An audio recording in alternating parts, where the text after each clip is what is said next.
The Gundam has teeth. The Gundam has teeth. Hideaki Anno, you are not doing what I think you're doing, are you? I mean, a lot of people with Evangelion working on this whole project, I would not doubt that we make a Gundam that's biological. I would not put it past them to make an actual Evangelion Gundam that is going to have actual teeth. I mean, the way they worded it would kind of place the idea of, I mean, it's a gimmick. It could just be the idea that it's cosmetic.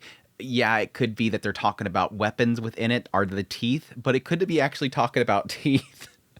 Oh my god, I wouldn't put it past them. I wouldn't put it past them. We're gonna get in that whole realm. We're gonna do some crazy stuff with this Gundam. I would be all for it. Just flip the entire script on its head, doing some crazy stuff with this whole thing. But we'll see. We'll see.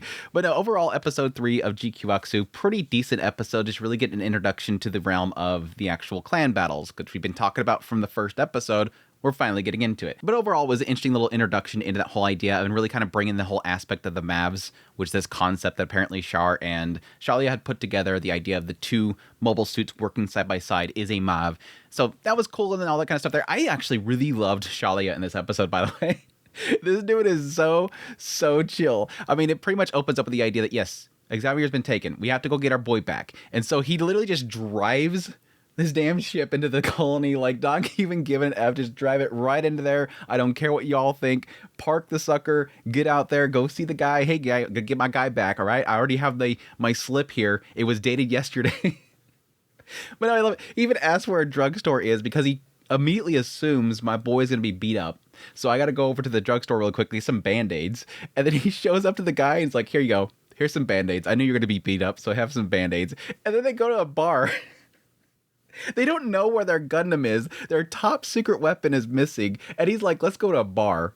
Let's go watch a live stream of these clan battles. Oh, there's my top secret weapon being controlled by Saikamu probably. And it's probably going to blow up. He just doesn't care. He just doesn't care. Whatever. I mean, there could be an aspect here. Yeah, he goes to the whole aspect of talking about the mobs, covering each other's backs, all that kind of stuff. The aspect of the battling as a mobile suit. It's pretty cool. Again, it's kind of incorporating that into the aspect of the clan battles. But I'm kind of curious at this point if he's not really taking action. Like, he seems pretty chill about this whole situation. I think the reason why he probably is not taking action, it could be a total political thing. I don't want to overstep the bounds. We'll wait. We'll find out where it goes. But there's a side of me that almost wonders if he possibly just sees that whoever's piloting this, apparently a schoolgirl, as the guy told him, is a schoolgirl. I'm wondering if he's possibly going, okay, if this person is piloting this thing, he's doing really well in that thing. Maybe he's just thinking, okay, let's just let them be. It seems like all signs are pointing this is some top secret thing they haven't really completely figured out, and it didn't seem like Xavier was doing very well with it, this whole Saikamu system. They assumed he was a new type. I don't even think he thinks he's a new type. Whoever's in it right now is probably going to be a new type. Let's see if they can unlock something in. It's probably going to turn to that. He's like, okay, let's see what they do with it. Let's see if they can unlock something, which again is really dangerous because this thing could blow up or something. But I think he's sort of just letting it happen. Just let it happen. See what comes of it. That kind of thing.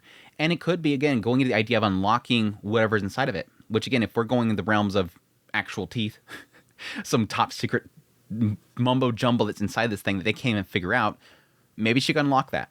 Maybe she'll unlock that whole aspect there. And it does make me kind of wonder if that's sort of tied in with what's going on with Shuji and the Red Gundam. Because obviously it seems like the two of them are pretty well paired. And again, that could be strictly just as simple as Shuji's a new type, Amate/Machu is a new type. They just sync. That's how it kind of happens. But that all gets into Machu and Yan and Shuji stuff, which is interesting. And the idea that, yes, we have, opening up the episode, Machu's, they're like, hey, you want to pilot this thing? It seems like you know how to use it. You did pretty good out there. It seemed like you can do this, and nobody else in here is going to probably be able to do this. Hey, want to do clan battles? You can make some money.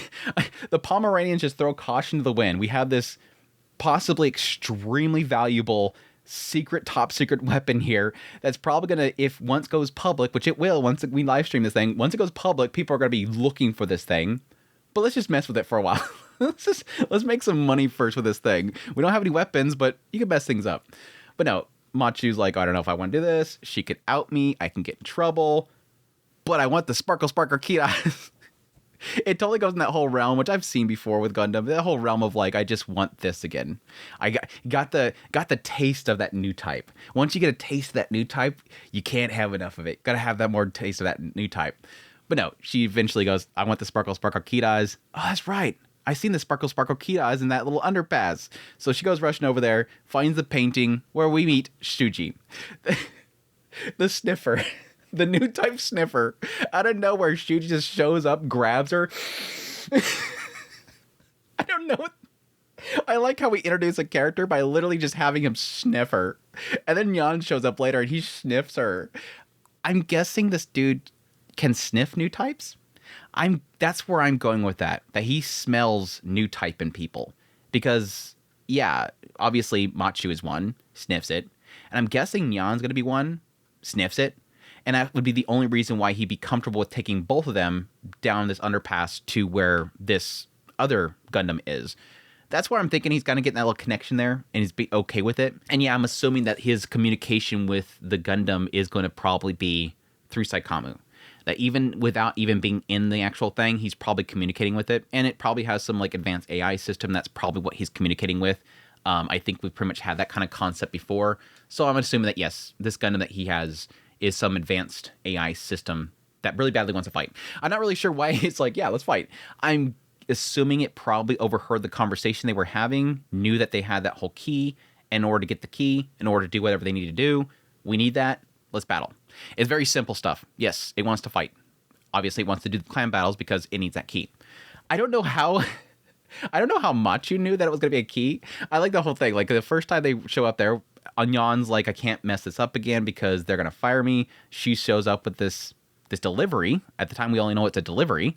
She shows up, goes, okay, do you have the money? He's like, yeah, I got the money. Machi just knocks it out of his hand. Doesn't even go down in the water to get, I'm guessing the water's probably super toxic. But again, she just immediately assumes that Nyan has a key. She's like, yeah, cool. We're going to clan battle so you can get the money in order to buy that key. Let's go clan battle. I don't know how she knows that Shuji has the Gundam. Machu makes a lot of assumptions in the scenes. I'm not sure exactly how she gets it. How does she know that Shuji is in that Gundam? If it's a new type thing, so I'm guessing she linked that, oh yeah, this was definitely the guy that was inside there. I recognize this feeling. But it's like, how does she know that he had the Gundam? How does he know that this is going to be a key? How does she know that this is going to... How does she know? It's like she makes a lot of assumptions there, but whatever. But anyways, they got the agreement that they're gonna do clan battles in order to make the money for this, and they go off to the clan battle. Which again is where we get a lot of information about the clan battles themselves. It's basically two individuals together as a mob, working side by side, 2v2, knock off the head. That's the only rules. Everything else is open game, apparently. Anything else can happen. And yeah, they technically do have, open ammunition, live ammunition that's actually happening, but they're too poor in order to afford the ammunition. But then I think of the battle itself.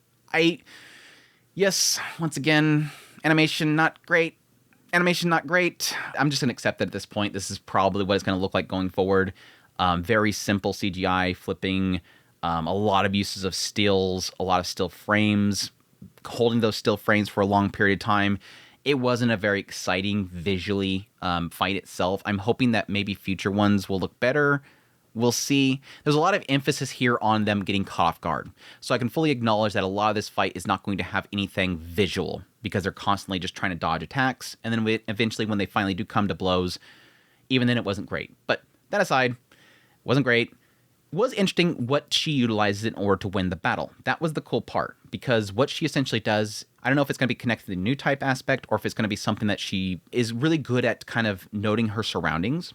She notes where this axe is falling to and essentially lures somebody to the direction that axe is going in order for them to get hit by that. That's a lot of situational awareness and a lot of predicting there. So that might be connected to her specifically as a new type, and that would be pretty cool. This idea of her being able to sort of feel the battleground and really kind of navigate it really well. That's really cool stuff there. So we'll see if that kind of goes to fruition to something else. Even still, kind of helps them beat the battle. They win, all that good stuff. And then the Gundam basically says to get the heck out.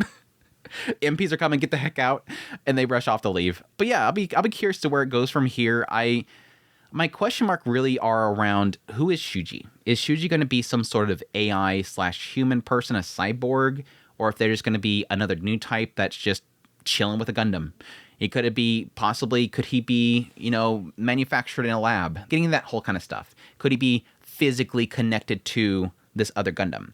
And again, the other question is, what is Shalia doing? Why is Shalia allowing this to happen? Again, could it be into the idea of this GQuuuuuuX being very special in some way? And again, could it be biological with the whole teeth aspect? And could he just be waiting to see if Machu can somehow awaken something in it?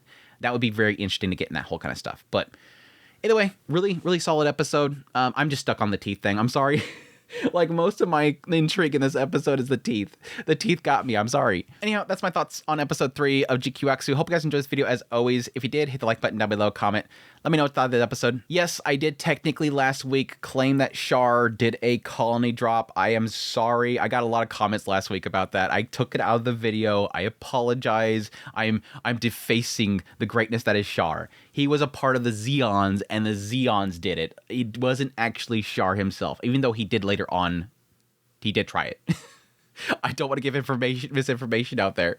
I always welcome the Gundam fans down there to kind of correct me on something, and definitely people check the comments to make sure that I'm right on things. I didn't make any statements this time around, so I shouldn't have any corrections this time.